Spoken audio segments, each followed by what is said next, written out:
Hi friends, welcome back. And today's topic is an amazing one. Today I am going to talk about how you can have sustainably high levels of dopamine and how research tells us that we can have a healthy relationship with dopamine that increases our motivation, focus and happiness. So first of all, you should know that dopamine is essential for getting anything done in life. It is responsible for all our energy and movements, and the dopamine cycle is intricate, but its understanding is also crucial. Everyone has a baseline level of dopamine. Whenever you do something enjoyable, the dopamine level rises and drops below the baseline, returning to the baseline with time. The crucial thing is the sustainability of that dopamine high. And the baseline also depends on the layering of activities to achieve a dopamine high. For example, taking a walk with music or podcast or audiobooks on, and then walking without these external stimuli becomes kind of a drag. I know I am guilty of it. So what are the few examples of sustained dopaminergic activities?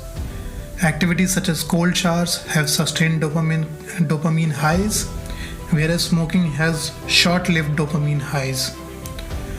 Cold water showers can increase the dopamine level up to 2.5 times as compared to your baseline. That's a remarkably high increase. In contrast, chocolate, sex only have a doubling effect on the baseline, whereas nicotine and cocaine are also 2.5 times above the baseline. This increase is comparable to what one sees from cocaine, and I mean about the cold showers. And except in this case, the dopamine high does not rise and crash.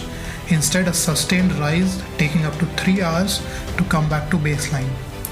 And most people report feeling a heightened level of calm and focus after getting out of a cold water shower. So what are the protocols for a healthy relationship to the dopamine system? So looking at the positive and negative aspects of rewards for the behavior emerges a protocol by which you can achieve a better relationship to your activities and your dopamine system.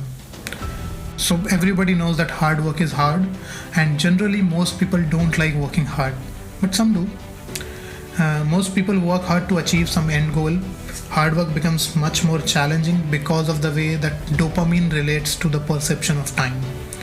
It makes us much less likely to lean into hard work in the future if we feel that a lot of time is being spent to get that dopamine high. So let's look at a case study.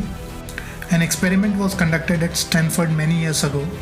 So there were kids in nursery school who were drawing pictures because they like to draw. And the researchers, they started to give these kids some rewards for drawing.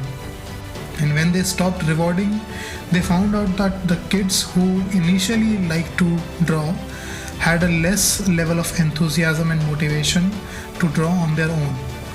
This is called intrinsic versus extrinsic reinforcement. So when you receive rewards, either self or external, you tend to associate less pleasure with the actual activity itself that evoked the reward.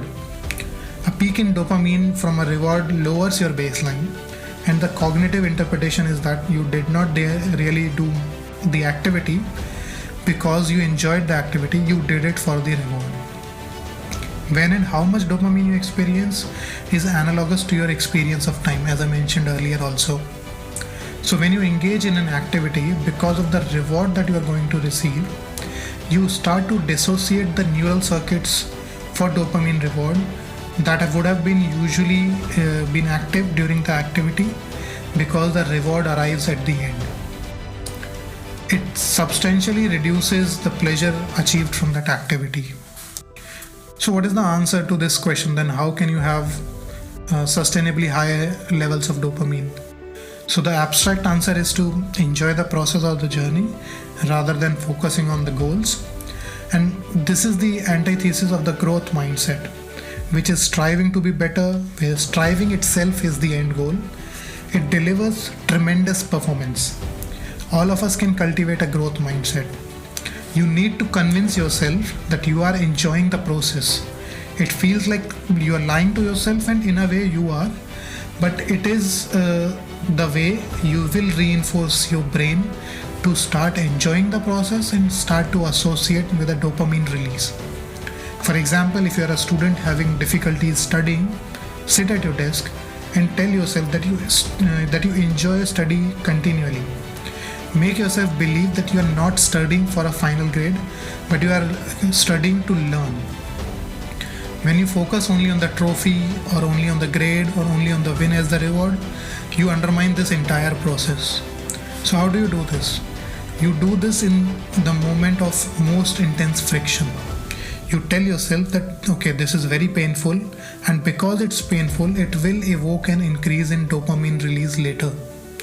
Meaning it will increase my baseline in dopamine, but you also have to tell yourself that in that moment you are doing it by choice and you're doing it because you enjoy it and love it. So given all this, one person who comes to mind is David Goggins, and he's an excellent example of it.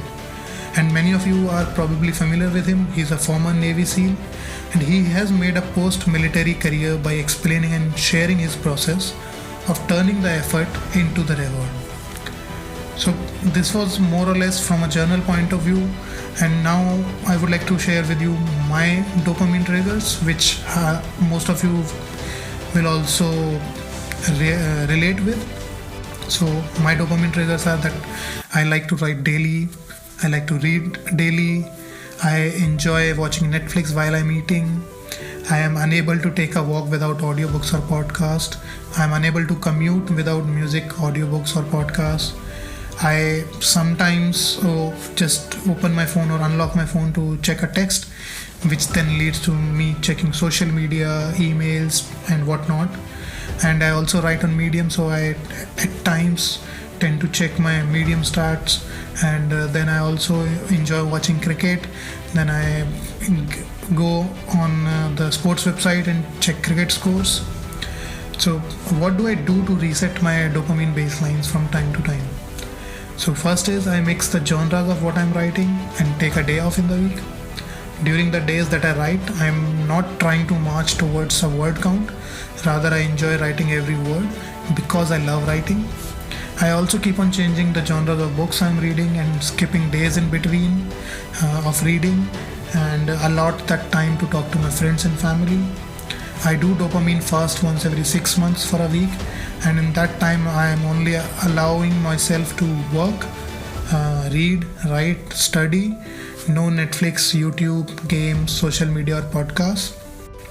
On weekends I try and take walks, leaving my phone at home, and sporadically I leave my AirPods at home or in my bag while commuting. I also use focus mode on my phone to hibernate the notifications. When I'm trying to work on something that requires my concentration a lot, I tend to keep my phone on the other side of the room, far away from my desk, and I turn off the internet at night before going to bed. And when nothing is working, I try to use the Freedom app to block distracting websites for most of the day. And all this information that you heard in this video were gathered from 3 scientific papers, and I'll mention them in the description below. If you liked what you just heard, it would make my day if you would be kind enough to leave a review. I will meet you again here next week.